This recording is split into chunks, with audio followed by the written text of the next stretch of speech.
अस्सलाम वालेकुम viewers, I am Hina Mahjabeen. I hope you all will be fine.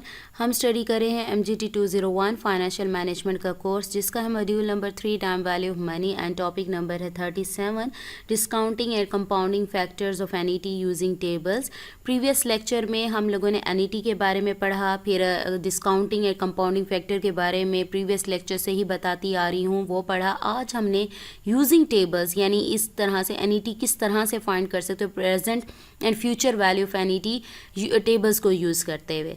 So lecture start करने से पहले अगर आप मेरे चैनल पर न्यू हैं देन प्लीज़ मेरे चैनल को सब्सक्राइब कर दें और बेल आइकन को क्लिक करना मत भूलिएगा, ताकि upcoming lectures, different assignments, quizzes और पेपर्स के नोटिफिकेशंस आप तक पहुंच जाएं। लाइक भी कीजिएगा, शेयर भी कीजिएगा। ओके जी, let's start from today's lecture that is about discounting and compounding factors of NET using tables. Previous lectures में हमने ऑर्डिनरी और डेफर्ड NET की future and present values find की। यहाँ पर मैंने आप लोगों के लिए फार्मूला शो करवाया। ये इस स्लाइड का, ये इस टॉपिक का पार्ट नहीं था, जस्ट मैंने इसलिए इसे हाईलाइट कर दिया है कि आपको पता चले कि प्रीवियस लेक्चर में आपने future value of ordinary NET का क्या फार्मूला यूज़ किया था। तो यहाँ पर मैंने हाईलाइट किया V is equal to capital R, जो कि अमाउंट ऑफ इंस्टॉलमेंट था, 1 plus R, small r represent करता है डिस्काउंटिंग रेट कह लो या रेट ऑफ इंटरेस्ट कह लो, रेस टू पावर n यानी number of instalments, -1 by rate of interest यानी स्मॉल r। ठीक है, ये फार्मूला था। अब टेबल्स यूज़ करने हैं। टेबल इसे ये पूरी वैल्यू है, कैपिटल R को छोड़ के इसे future value interest factor of NET भी कहते हैं। टेबल में जस्ट आपने क्या करना है, अमाउंट ऑफ इंस्टॉलमेंट है उसको इस फैक्टर की वैल्यू टेबल में गिवन होगी, आपने जस्ट उसको मल्टीप्लाई करके आंसर निकाल लेना है। अब इसका फ़ायदा क्या है, बजाय इसके कि मैं अलग-अलग NET की वैल्यूज़ निकालूं यानी पर ईयर या पर मंथ या पर वीक, तो इससे क्या होगा, या फिर ये करूं कि फ्यूचर वैल्यू आप ये वाला फार्मूला अगेन एंड अगेन लगाकर, यानी मैं इसमें पुटिंग करूं, इसे स्टेप बाय स्टेप सॉल्व करूं, तो ये लेंथी प्रोसेस हो जाएगा, कैलकुलेशन लेंथी हो जाएगी। तो जस्ट क्या करना होगा, अपनी कैलकुलेशन को रिड्यूस करने के लिए अमाउंट ऑफ इंस्टॉलमेंट यानी कैपिटल R गिवन है, तो ये फैक्टर है ना, ये जिसे मैं कह रही हूँ future value interest factor of NET, ये इसकी वैल्यू यहाँ आप देख सकते हैं, मैं भी आपको दिखा देती हूँ। जस्ट उससे मल्टीप्लाई करना है और आपका आंसर निकल आएगा, बजाय इसके कि लेंथी कैलकुलेशंस करें। We may use the FVIFA future value interest factor of NET table to calculate the future value which reduces our calculations। यहाँ पर एक एग्जाम्पल गिवन है और याद रखिएगा ये प्रीवियस लेक्चर से, जब से इंटरेस्ट के बारे में हमने स्टार्ट किया है टॉपिक, तो मोस्ट इंपॉर्टेंट टॉपिक्स जा रहे हैं कैलकुलेशंस वाले। सबके फॉर्मूला, सबकी एग्जाम्पल्स को अगेन एंड अगेन प्रैक्टिस करें, लर्न करें आप लोग। ठीक है, तो यही क्वेश्चंस आते हैं जो आप लोगों को फिर पेपर में नहीं आ रहे होते।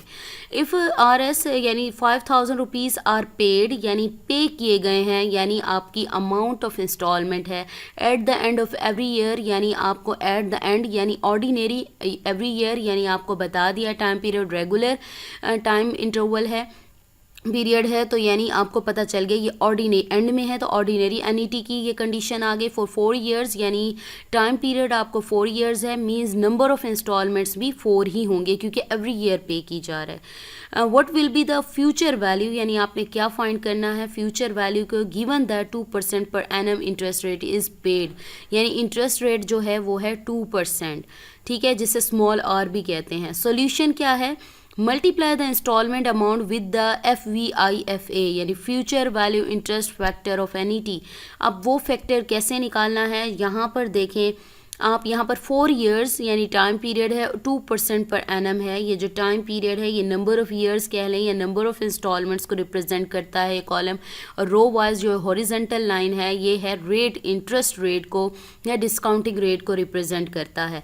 अब यहाँ पर बात हुई है कि आपका जो 4 ईयर्स हैं और 2% है, यानी आप इस लाइन में देखें 2 ईयर्स 2% पर एनम आपका इंटरेस्ट है और 4 ईयर्स की बात हो रही है, ये वाला 4 ईयर्स की बात है। इसी के इंटरसेक्शन में देखें आपके पास ये future value interest factor of NET का जो आंसर है, फैक्टर का आंसर है वो है 4.122। आपने जस्ट क्या करना है, इस पूरे फैक्टर का आंसर है ये पूरा कैपिटल R को छोड़ के, कैपिटल R की वैल्यू यानी जो अमाउंट ऑफ इंस्टॉलमेंट है वो 5000 है, मल्टीप्लाई इस पूरे फैक्टर का आंसर मैंने आप लोगों को दिखा दिया है 4.122 है। तो जस्ट आपने यहाँ पर राइट करना है और इसको मल्टीप्लाई करके आंसर निकाल देना। अब देखें हमारी कैलकुलेशन रिड्यूस हो गई। प्रीवियस लेक्चर में मैंने इसे पूरा सॉल्व करके दिखाया था, यानी हमारी कैलकुलेशन इस तरह से इन टेबल्स की मदद से क्या है, रिड्यूस हो जाती है। ठीक है, ये मेरे पास आ गया। इसी तरह से अगर मैं चाहूँ, यहाँ तो एग्जांपल दी हुई है, सपोज करो आपको कुछ और दे देते हैं, आपको कह देते हैं कि 5% इंटरेस्ट रेट पर एनम है और नंबर ऑफ इंस्टॉलमेंट्स ये हैं 3 ईयर्स के लिए कर रहा है, तो 3 ईयर्स के लिए यानी 3 इंस्टॉलमेंट्स बनेंगी और 5% इंटरेस्ट रेट है, तो इसके इंटरसेक्शन में देखें आपके पास ये वैल्यू आ रही है, यानी फैक्टर की इस वैल्यू, ये जो आंसर आएगा उसको जस्ट आपने इस 5000 से मल्टीप्लाई करना है तो आपके पास आंसर आ जाएगा। या फिर आपको कहते हैं कि 5 ईयर्स हैं, 5 ईयर्स हैं, नंबर ऑफ इंस्टॉलमेंट्स 5 हैं और 3% पर एनम इंटरेस्ट रेट है, तो 5 और ये देखें ये 3%, इसके इंटरसेक्शन पर ये वाली वैल्यू आ रही है फैक्टर की। इस फैक्टर की वैल्यू का आपने जस्ट क्या करना है, 5000 से मल्टीप्लाई करना है तो फ्यूचर वैल्यू आ जाएगी।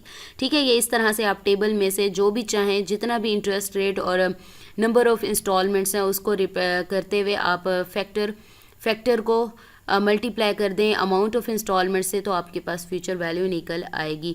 सेम इसी वे में प्रेजेंट वैल्यू भी आप लोग इसी टेबल से निकाल सकते हो। मैंने यहाँ पर हाईलाइट, अगेन ये इस लेक्चर का पार्ट नहीं था, जस्ट मैंने आपको रिमाइंड करवाना था कि प्रेजेंट वैल्यू और फ्यूचर वैल्यू का क्या फॉर्मूला हम ऑर्डिनरी एन्युटी के लिए यूज़ करते आए हैं। तो प्रेजेंट वैल्यू जो है आर, जो कि आर कैपिटल आर जो कि अमाउंट ऑफ इंस्टॉलमेंट को रिप्रेजेंट करता है, multiply 1 minus bracket 1 plus R raise to power minus n divided by R. ये ऑलरेडी मैं आपको एब्रीवेशंस बता चुकी हूँ। Capital R amount of instalment को रिप्रेजेंट करता है, small R rate of interest या इंटरेस्ट रेट कह सकते हो, डिस्काउंटिंग रेट कह सकते हो, उसको रिप्रेजेंट करता है। एन है नंबर ऑफ इंस्टॉलमेंट, मे और may not be the number of, या कंपाउंडिंग, ठीक है, कितनी बार कंपाउंड करना है, कंपाउंडिंग फैक्टर कह सकते हो। So we can may use the PVIFA table, जिसे present value interest factor of NET, जिस तरह से future value interest factor of NET था, उसी तरह से यहाँ पर PVIFA है, table to calculate present value which reduce और कैलकुलेशन लाइक इन हमने किया है फ्यूचर वैल्यू के लिए। सेम उसी वे में आपको एग्जाम्पल गिवन है, इफ़ 7000 आर पेड, यानी पे किए गए हैं, यानी आपकी अमाउंट ऑफ इंस्टॉलमेंट है एट द एवरी ईयर और eight the end of every year. And की बात की गई है, ऑर्डिनरी है, एवरी ईयर की बात की गई है, एक पैटर्न है, यानी ऑर्डिनरी एनईटी की बात हो रही है। फॉर 5 ईयर्स यानी टाइम पीरियड या नंबर ऑफ इंस्टॉलमेंट्स है, what will be the present value, यानी present value given that 3% per annum, 3% per annum interest rate है, यानी स्मॉल आर है। तो यहाँ पर मैंने दिखाई है, बजाय इसके कि मैं पूरी कैलकुलेशन करती, मैं टेबल में से जस्ट इस फैक्टर का आंसर निकालूंगी। कैपिटल आर को छोड़कर बाकी जो वैल्यू है, यहाँ पर जो फॉर्मूला है वो है फैक्टर, जिसे हम present value interest factor of NET भी कहते हैं। ठीक है, प्रेजेंट वैल्यू एनईटी का फैक्टर आ जाएगा। इस कैपिटल आर की वैल्यू को जस्ट आपने क्या करना है, यहाँ से 3% और 5 ईयर्स था, यानी 5 ईयर्स और 3%, तो यहाँ पर इंटरसेक्शन में वैल्यू आती है 4.580। आपने जस्ट वो वैल्यू ली और अमाउंट ऑफ इंस्टॉलमेंट यानी कैपिटल आर से मल्टीप्लाई कर दिया, तो आंसर विल बी 2060 आ जाएगा। ठीक है, जस्ट इसी तरह से अगर मैं चाहूँ तो 2 ईयर्स के लिए है आपकी और 2% ही इंटरेस्ट रेट है, तो यहाँ पर अगर मैं देखूँ तो इन दोनों के इंटरसेक्शन में ये वैल्यू आ रही है। जस्ट इसी वैल्यू को लूँगी और मैं अमाउंट ऑफ इंस्टॉलमेंट ये 7000 से मल्टीप्लाई कर दूँगी, तो मेरे पास 2 ईयर्स के लिए 2% इंटरेस्ट रेट पर मेरे पास प्रेजेंट वैल्यू आ जाएगी। सेम उसी वे में जैसे मैंने आपको फ्यूचर वैल्यू बताई है, प्रेजेंट वैल्यू भी उसी तरह से आपने करनी है। नेक्स्ट आ जाए present future values of NET due using tables. अब हमने पहले जो किया वो ऑर्डिनरी एनईटी की बात की थी। प्रीवियस लेक्चर में ऑर्डिनरी एनईटी जो और डेफर्ड एनईटी और एनईटी ड्यू के बारे में ऑलरेडी बता चुकी हूँ। वहाँ पर जस्ट इतना डिफरेंस है, डेफर्ड और ऑर्डिनरी एनईटी जो एक ही हैं दोनों, और एंड एनईटी ड्यू में कि एनईटी ड्यू जो होती है at the start of time period पे की जाती है, और जो ऑर्डिनरी और डेफर्ड एनईटी है वो at the end of every year, every week और एवरी मंथ पे की जाती है। ठीक है, पे की जाती है, रिसीव की जाती हैं एनईटीज़। तो ये डिफरेंस है। सेम मैं यहाँ पर भी मैंने इन दोनों के फार्मूलाज यहाँ हाईलाइट किए हैं. We may use the PVIFA and FVIFA and PVIFA tables to calculate the present and future values which reduces our calculations. यानी future value interest factor of NET and present value interest factor of NET. इन tables को use करते हुए मैं NET ड्यूज़ भी find कर सकती हूँ. सेम वही टेबल्स हैं. यहाँ पर आप लोगों को टेबल्स गिवन है. अगर मैं यहाँ पर दिखा दूँ, ये देखें, ये टेबल है 0.90 वाला. ठीक है, ये वाला आ गया आपके पास. नेक्स्ट आ जाओ, ये वाला टेबल, ये 1.00 वाला, सेम वही टेबल आ गया.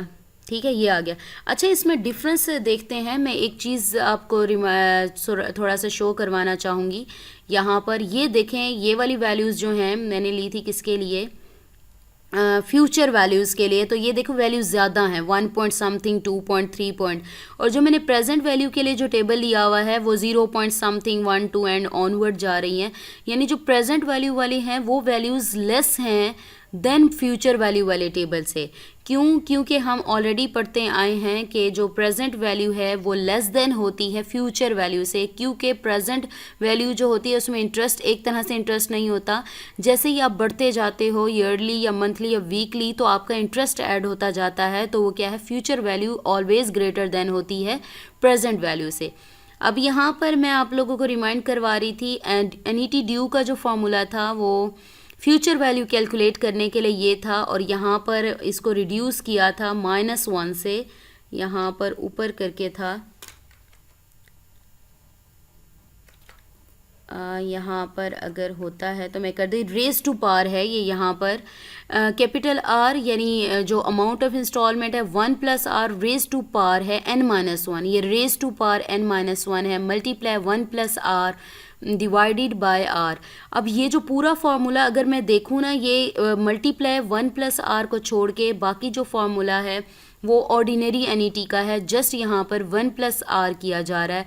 मैंने जो NET ड्यू बताया था उसमें क्या बताया था, क्यों मल्टीप्लाई करते हैं, बिकॉज जो आप NET ऑर्डिनरी NET करते हैं उसमें क्या होता है वो एंड पर की जाती है, और जब NET ड्यू की बात आती है तो वो स्टार्ट में की जाती है. तो एक और कंपाउंडिंग पीरियड यानी एक और पीरियड आपका टाइम पीरियड क्या है, कंपाउंड होता है. क्योंकि स्टार्ट में मिलती है, फिर एंड से एक दिन बाद दोबारा एक और बारी आ जाती है इंस्टॉलमेंट की, तो एक और पीरियड कंपाउंड होता है. इसलिए 1 + R एक और पीरियड कंपाउंड हुआ और प्लस इंटरेस्ट रेट के साथ.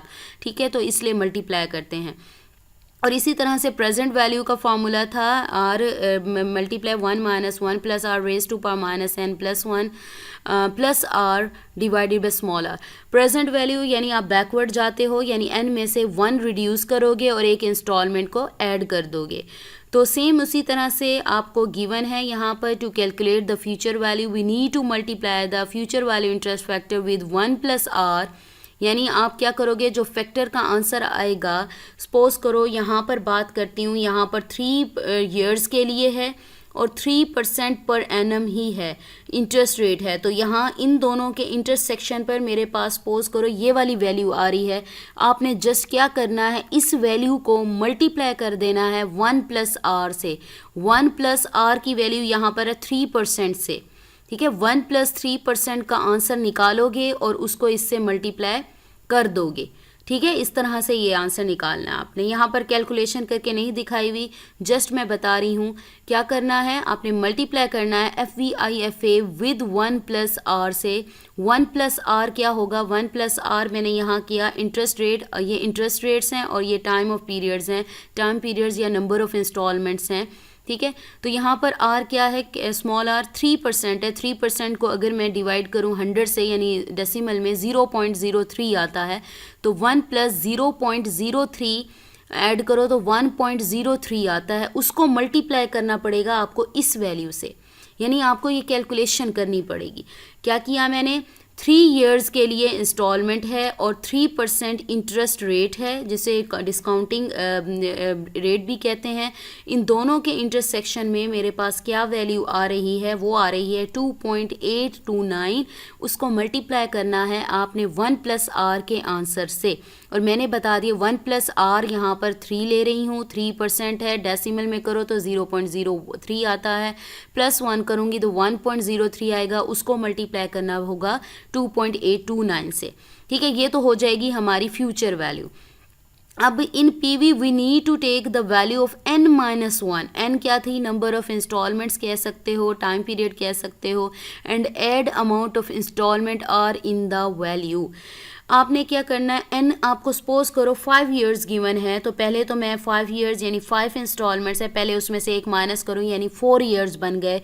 उन 4 ईयर्स में निकालो नंबर ऑफ इंस्टॉलमेंट्स, सपोज करो मैं इसमें से निकालती हूँ। मैंने कहा कि 5 ईयर्स हैं, ठीक है, 5 ईयर, एवरी 5 ईयर्स की बात कर रहा है, यानी इंस्टॉलमेंट्स है 5।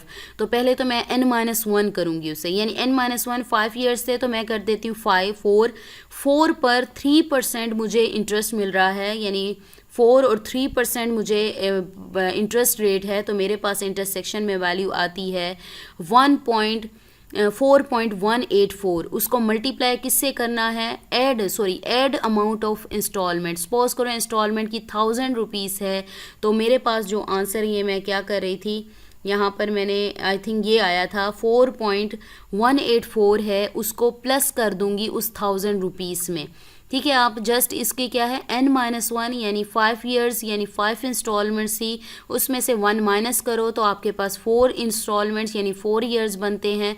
और यहाँ मैं इंटरेस्ट रेट अपनी मर्ज़ी से ले रही हूँ, आपको क्वेश्चन में गिवन होगा। तो 3% या 4% अगर मैं ले लेती हूँ, 3% मैंने लिया था, तो मेरे पास इंटरसेक्शन में 4 ईयर्स और 4 इंस्टॉलमेंट और 3% पर मेरे पास 4.184 आ रहा है। आ गया फैक्टर का आंसर। देन आपने क्या करना है, add amount of instalments, capital R, यानी सपोज करो इंस्टॉलमेंट की अमाउंट 1000 रुपीज़ है, जो ये आंसर है ना 4.184, उसमें प्लस कर दोगे 1000 रुपीज़, तो आपके पास directly without any lengthy calculation आपके पास प्रेजेंट वैल्यू आ जाएगी। सो आप लोगों को आई थिंक क्लियर हो गया होगा किस तरह से करना है। आप खुद एग्जांपल्स ये खुद करके देखिएगा कि किस तरह से ये सॉल्व करता है, जो कि मैंने एनईटी ड्यू की प्रेजेंट और फ्यूचर वैल्यू का बताया है।